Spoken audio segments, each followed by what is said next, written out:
usually the larger campus get bigger relatively in times of crisis, so monopolization usually follows crisis, as it has spectacularly since September 15th, 2008. But again, the campus economy is not regulated by the campus class. However, we had this, in some ways, great problem from 1945 for the United States to September 15th, 2008, but much less so, say, for Mexico, even less so, say, for the Congo. But still, there was relative stability in world GDP, which I don't equate with economy or society, and reduction of banking crisis from 1943 to 1973. And so an incorrect conclusion often drawn because it did not, a superficial application of Marxist theory would have expected that crisis would go from bad to worse effectively as production developed. And that certainly seemed to follow in the periods from the late 1800s up through the 1930s. And then we have this extraordinary period, again, roughly 1945 through 1973, of an immense reduction in the number of major crises, banking crisis and external debt crisis. And again, this was so astonishing that many began to believe that, in fact, the capitalist class can regulate an economy and minimize crisis by regulating interest rates, by the use of Keynesian mechanisms, through technology, and so on. It's obvious from this crisis, which is far from over, that that's not the case. But nevertheless, this belief that the capitalist class could somehow regulate the capitalist economy has profound reformist conclusions to them that draw us away from this necessity for humanity to go from capitalism to socialism. So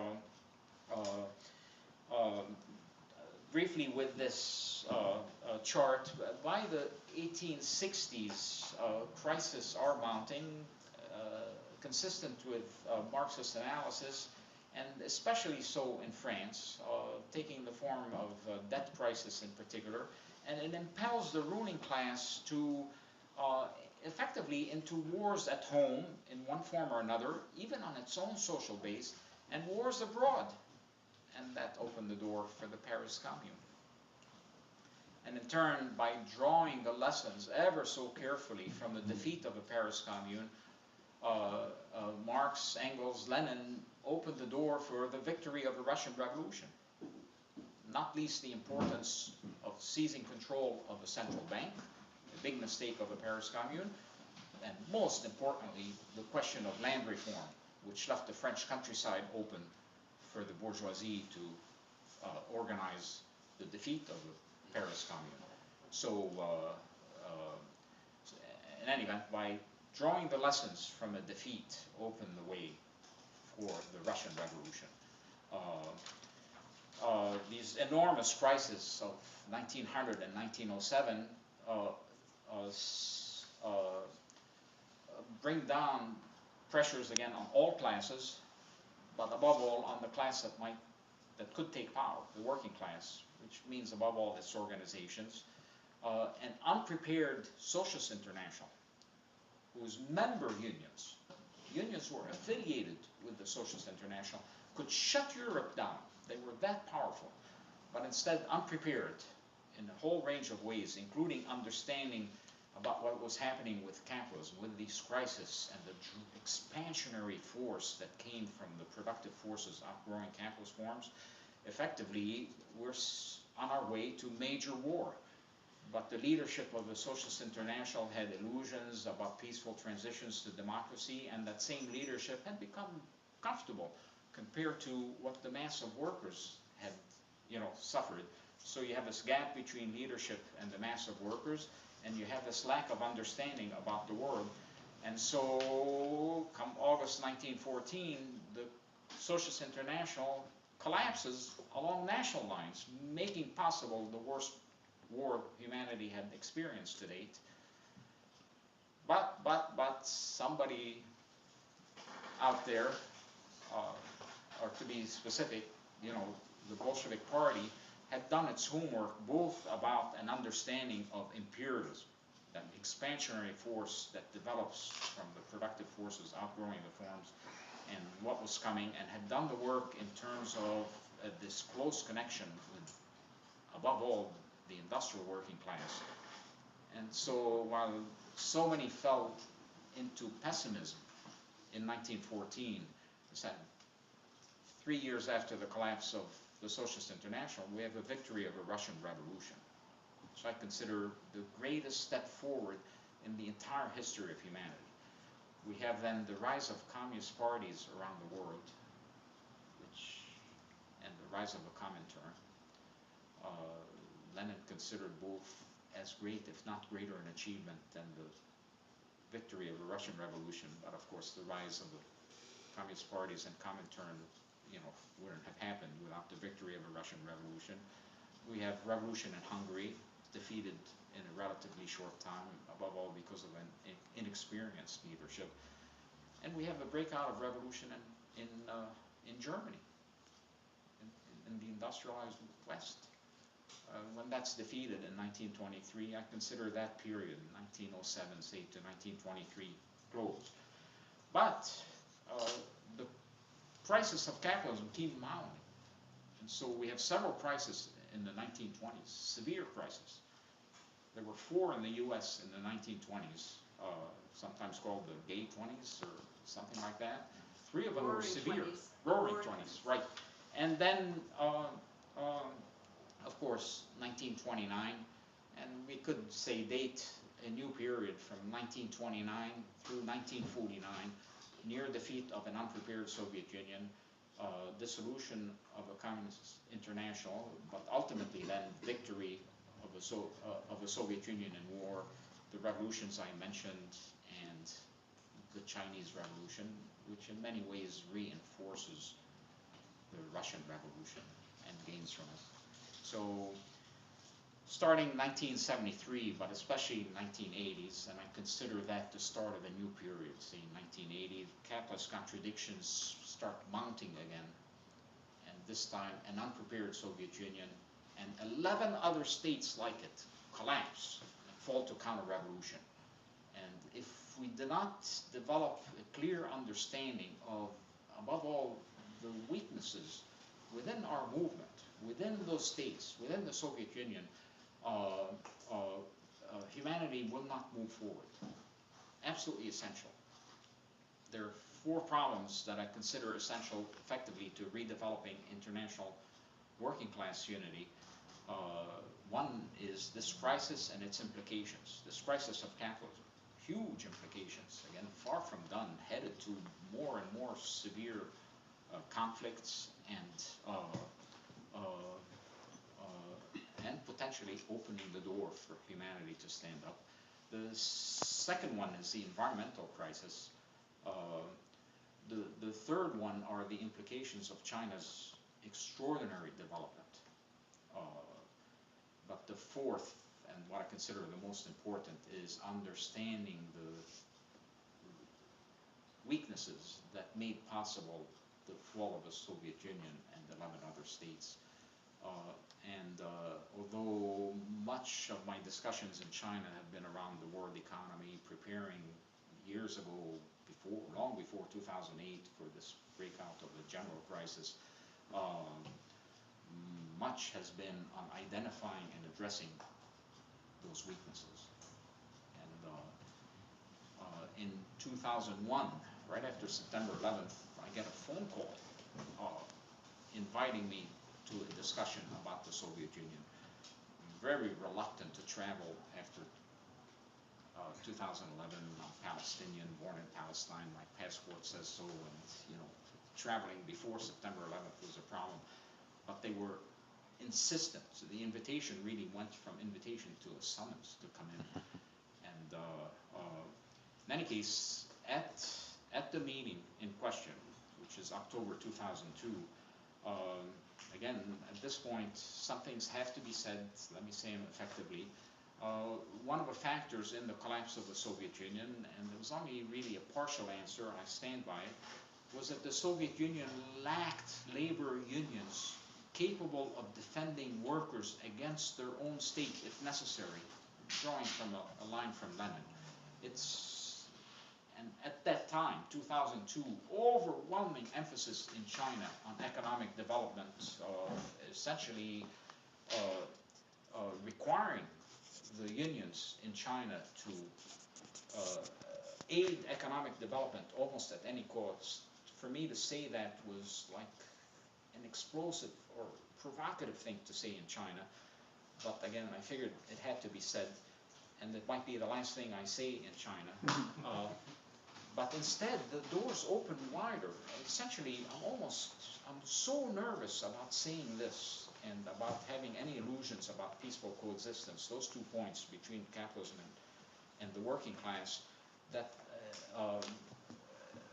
another of the speakers from Indian Communist Party comes over right before I give my talk and starts joking, and then afterwards explains to me, "You look so nervous, I wanted to calm you down." Yeah. But in any case, unions, there was this need for unions to be strong enough to be able to defend workers, if necessary, really, against the government. And I'll get back to that in a second. And yet, you know, while I stand by this, from discussions in China, from my experience, that was only half of what needed to be presented. And I'll get back to it in a second. From those discussions, then, what follows, this is drawn from a presentation in China, is that with the Soviet Union, again, there are a few copies, not enough for everybody. But you can get them from me. That's right, if you asterisk. The Soviet Union was really a massive, I mean, it was like a massive building, is somehow how I put it. The general model I used 10 years ago was when a hurricane hits a region, use typhoon there, afterwards we find some buildings remain standing while others have collapsed. Why did any building remain standing? The typhoon hit it. What's a typhoon? It's a growing contradictions of capitalism, which stress the Soviet Union externally as well as internally, politically, economically, militarily, in terms of value systems, in every way. Propaganda, every way. Hollywood movies. And so this building is shaken by this crisis of capitalism and those lack of preparation, that gap between leadership and the mass of workers and so on. And this, despite these extraordinary accomplishments of the Soviet Union, this huge building comes falling down. And my description of it is that this huge building is standing on a single column, which represents basically the unions, government, Communist Party, the equality organizations, whether for women or for nationalities, entwined under a single discipline. And on top of that, the column itself has a weak base, which means above all, among workers who had lost confidence in the truthfulness of the leadership, and where education in Marxism was not effective with either leadership or membership. And so, again, the base is very narrow, and it's not conscious. There's a second tiny column, doesn't have a chance of holding up the building, which is currency. And currency is immensely important after socialist revolution for balanced development, including, you know, having pricing mechanisms that accurately reflect changes in cost of production, up or down, and quality. So currency is immensely important, and the Soviet Union never figured that one out. Productivity of labor was low. A reminder, it's very, very difficult for a new social system to arise out of an old one, and above all, a system that seeks to be non-exploitative to arise out of an exploitative one. And so for us to ignore the accomplishments of the Soviet Union would be foolhardy, but we also have to identify the weaknesses and address them. And again, that's been the main focus of the discussions that I've had the privilege of being invited to in China. The typhoon that hit the Soviet Union and brought it down, Bulgaria, Poland, and so on, hit Cuba even harder. Cuba was just buffeted by this. It was damaged, but it remained standing. And my general description of it is, again, we have, in this case, really a tiny building. We made it too tiny, it wouldn't show, but it's less than 0.5% of world production. But the building stood on 3 columns, and the base was larger and more conscious. So in Cuba, party and government are entwined, and I consider that a weakness. And the Cuban leadership knows that. Soviet leadership knows that. This has worked its way to Cuba.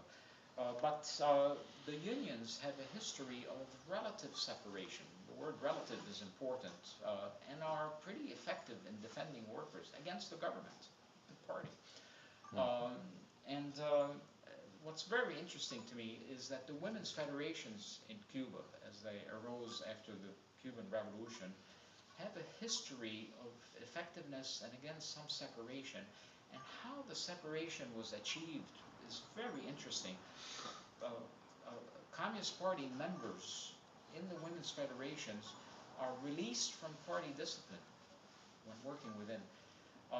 And so while they take party policy into consideration, they're not obliged to it. And so if non-party members are saying, you know, this policy is doing an awful lot of harm to the cause of women's equality or to our needs, Communist Party members are free to change their position and take it back into the Communist Party. And that's proven or proved effective for the question of women's equality, a huge problem in China, and good for the state as a whole. So in some ways, you know, and I'm not really a student of Cuba either, but people who are knowledgeable have seen this, including from Cuba, and given, you know, a general nod of assessment to it. So the other thing is that there's much better flow of information in Cuba, both two-way flow, both in terms from the leadership. Fidel is such a great orator for one thing, but from the leadership to the masses, but in the other direction. You need to pay attention, you know, are the leaders changing their direction as a result of information received from below? So that's very important. And unfortunately, not visible in this, you can barely make out that there are arrowheads at the top, but this was done in color. I have the color version here. Is the importance of what I call harmonizing mechanisms between the various basic organizations. In this case, between party government, the unions, and the women's federations. And those harmonizing mechanisms are of immense importance so that a strong trade union doesn't result in disintegration of a state, but in a stronger state on the way to dissolution of a state.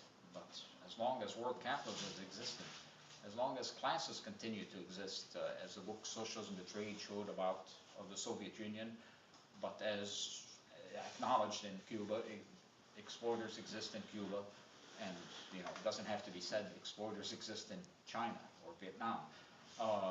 But in any event, the importance of these periodic harmonizing mechanisms between the organizations addressing basic tasks.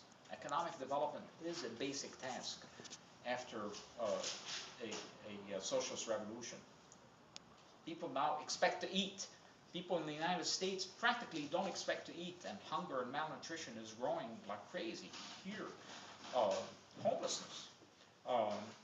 But after socialist revolution, if you don't address hunger, if you don't address the need for better housing and so on, you're setting the stage for collapse of a building.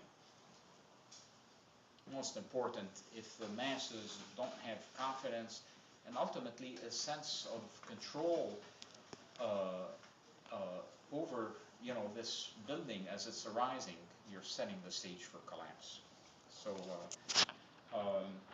and the